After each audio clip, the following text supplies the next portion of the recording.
तो first thing is to set realistic expectations from you.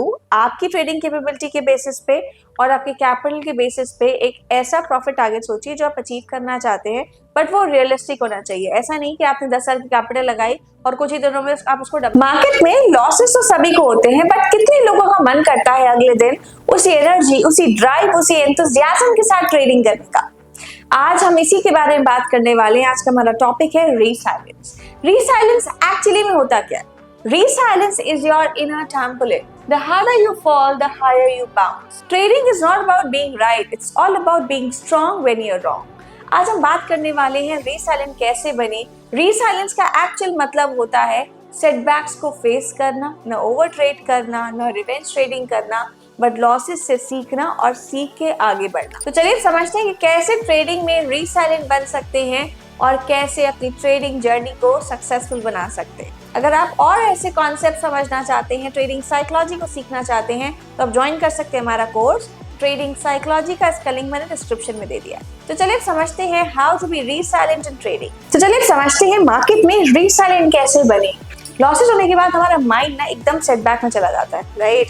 हम revenge trading करते हैं, ओवर ट्रेडिंग करते हैं, but being resilient is all about learning from your mistakes. तो सबसे पहले चीज समझ लेते हैं कि रीसाइलेंट कैसे बने, और उसका फर्स्ट मेजर स्टेप है कि हमें रखनी है एक रियलिस्टिक गोल एक्सपेक्टेशंस। ठीक है, जो हम गोल सेट करेंगे वो एकदम रियलिस्टिक होने चाहिए। रियलिस्टिक गोल्स को अचीव करना थोड़ा सा आसान हो जाता है, वहीं अनरियलिस्टिक गोल्स अगर हम रखेंगे तो हमारा जो मोराल है वो डाउन होता जाएगा और इसी वजह से हम ट्रेडिंग से और घबराते जाएंगे। तो first thing is to set realistic expectations from you. आपकी ट्रेडिंग कैपेबिलिटी के बेसिस पे और आपके कैपिटल के बेसिस पे एक ऐसा प्रॉफिट टारगेट सोचिए जो आप अचीव करना चाहते हैं, बट वो रियलिस्टिक होना चाहिए। ऐसा नहीं कि आपने 10 साल की कैपिटल लगाई और कुछ ही दिनों में आप उसको डबल करना चाहते हैं, राइट? ऐसे नहीं हो। 10 से 15% अगर आप सोचते हैं, एक्सपेक्ट कर रहे हैं मार्केट से return over a period of time, तो आपकी रियलिस्टिक एक्सपेक्टेशन है। अगर वहीं आप सोचे अगर आपको मार्केट से 10,000 की कैपिटल पे 10,000 का प्रॉफिट हो जाए, मतलब 100% प्रॉफिट हो जाए, तो वो आपके लिए अनरियलिस्टिक एक्सपेक्टेशन है, राइट?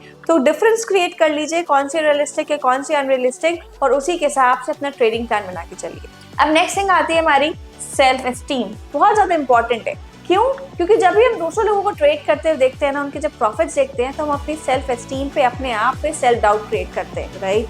क्योंकि हमें उस टाइम लगता है कि हम ट्रेडिंग के लिए कैपेबल नहीं है, राइट? सेल्फ एस्टीम रखना ट्रेडिंग के लिए बहुत ज्यादा इंपॉर्टेंट है। लॉसेस को अगर हम लेसन्स की तरह समझेंगे और उन लेसन्स को अगर हम सीखेंगे, समझेंगे, तभी हम ट्रेडिंग में इम्प्रोवाइज कर पाएंगे। तो सेकेंड इंपॉर्टेंट चीज है अपनी सेल्फ एस्टीम को हाई रखना, दूसरों से कंपैरिजन नहीं करना, और दूसरों से कंपैरिजन करते हैं तो हमारी सेल्फ एस्टीम, हमारा जो सेल्फ डाउट वो क्रिएट होता है, राइट? अब थर्ड चीज है to learn from your mistakes. जो भी आप गलतियां कर रहे हैं, राइट, जो भी लॉसेस हो रहे हैं, उसको आप जर्नलाइज करिए, उसका रीजन फाइंड आउट करिए और उस रीजन को एनालाइज करना जरूरी है। सिर्फ लिखना ही जर्नलाइजिंग नहीं होता, बल्कि अपनी गलतियों को समझना कि आपने वो गलतियां क्यों की और उसको इम्प्रोवाइज करना भी जर्नलाइजिंग का पार्ट है। तो लर्न फ्रॉम योर मिस्टेक्स, और ये आपको हेल्प करेगा ट्रेडिंग में इम्प्रूवमेंट लाने के लिए। नेक्स्ट चीज है हमारी एक्सेप्टेंस, हमारी अकाउंटेबिलिटी। हमें समझना बहुत ज्यादा जरूरी है कि हमारी स्ट्रेंथ, हमारी वीकनेसेस क्या है, राइट? तो दूसरा एक ट्रेडर है, वो स्कैल्पर है, वो स्कैल्पिंग अच्छी कर रहा है, राइट, और हमारे अंदर क्विक डिसीजन लेने की कैपेसिटी नहीं है, तो हमें दूसरों से कंपेयर नहीं करना है। मान लीजिए एक दूसरा ट्रेडर जो स्कैल्पर है, बहुत अच्छी स्कैल्पिंग करता है, अच्छे प्रॉफिट्स कमा रहा है, राइट, और हमारे अंदर इतनी कैपेसिटी नहीं है कि हम क्विक डिसीजन मेकिंग कर पाए, तो हम एज अ स्कैल्पर अच्छे ट्रेडर नहीं बन सकते। तो आपको क्या करना है? अपनी स्ट्रेंथ को बढ़ाना है, जो आप कर सकते हैं उस पर ज्यादा फोकस करिए, और जो आपकी वीकनेस है उसको साइड लाइन कर दीजिए, ठीक है? नेक्स्ट चीज है हमारी सेल्फ कंट्रोल, ठीक है? एक चीज मैं बता दूं, सेल्फ कंट्रोल बहुत ज्यादा जरूरी है। सेल्फ कंट्रोल किन किन चीजों का? हमारे इमोशंस का, ठीक है? ट्रेडिंग करने से पहले, ट्रेडिंग करते टाइम और ट्रेडिंग करने के बाद हमारे बहुत ज्यादा इमोशनल टर्बुलेंसेस रहते हैं, राइट? तो सेल्फ कंट्रोल करना जरूरी है, क्योंकि हम क्या करते हैं ना, हमेशा सोचते रहते हैं कुछ ना कुछ, स्ट्रेस में रहते हैं। तो आपको क्या, स्ट्रेस मैनेज करना बहुत जरूरी है, इमोशंस को मैनेज करना बहुत ज्यादा जरूरी है, और ये तभी पॉसिबल है जब आप खुद पे एक कंट्रोल ला पाएंगे, सेल्फ कंट्रोल पे फोकस कर पाएंगे। अब नेक्स्ट चीज जो आपको एक रीसाइलेंट ट्रेडर बना सकती है, वो है आपकी willingness to overcome the difficulties rather than avoiding the problems. मेरा एक सिंपल सीधा फोकस रहता है कि अगर कोई प्रॉब्लम है तो प्रॉब्लम पे इतनी फोकस ना करके उस प्रॉब्लम के सोल्यूशन पे फोकस किया जाए, राइट। लोग क्या करते हैं, उन प्रॉब्लम्स को अवॉइड कर देते हैं और समझते हैं कि प्रॉब्लम्स ही खत्म हो गई। आपको क्या करना है, उस प्रॉब्लम का सोल्यूशन ढूंढना है। प्रॉब्लम पे फोकस नहीं करना है, बट प्रॉब्लम के सोल्यूशन पे फोकस करना है, तभी आपको एक राइट गाइडेंस, एक राइट अप्रोच मिल पाएगी। अब नेक्स्ट चीज है हमारी optimistic thinking pattern. Positive approach, positive mindset लेके आता है। ट्रेडिंग में ऑप्टिमिस्टिक अप्रोच ये नहीं होनी चाहिए कि एक ट्रेड में लॉस हो गया तो अगले ट्रेड में प्रॉफिट होगा, राइट, तो इसलिए आप ओवर ट्रेड कर रहे हैं या फिर मार्केट में रिवेंज ट्रेडिंग कर रहे हैं। नहीं, ऐसा नहीं होता। ऑप्टिमिस्टिक अप्रोच रखना मतलब अगर आज आपने लॉस किया है उसको सीखें, समझें और वो गलती दोबारा ना दोहराएं। लोगों के लिए ऑप्टिमिस्टिक अप्रोच के भी ना अलग अलग पैरामीटर्स है।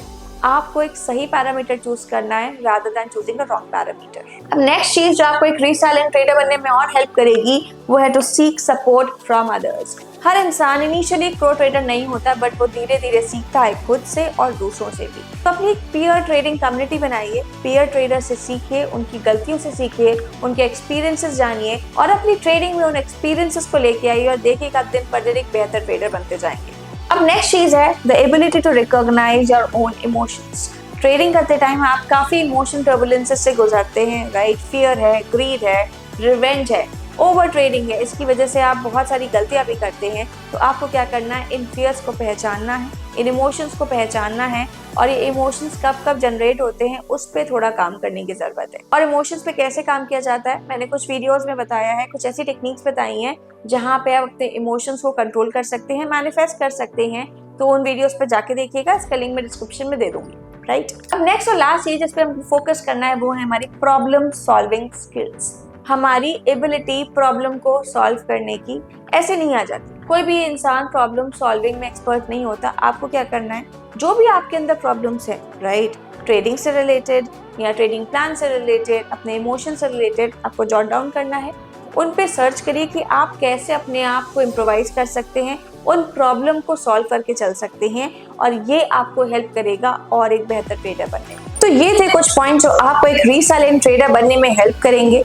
इन पे फोकस करिए और देखिएगा कैसे आपके लॉसेस आपके लेसन्स बन जाते हैं और आप एक नोवाइस ट्रेडर से एक प्रो ट्रेडर बनने की जर्नी स्टार्ट कर देते हैं। मिलेंगे नेक्स्ट वीडियो में कुछ और इंसाइटफुल इन्फॉर्मेशन के साथ।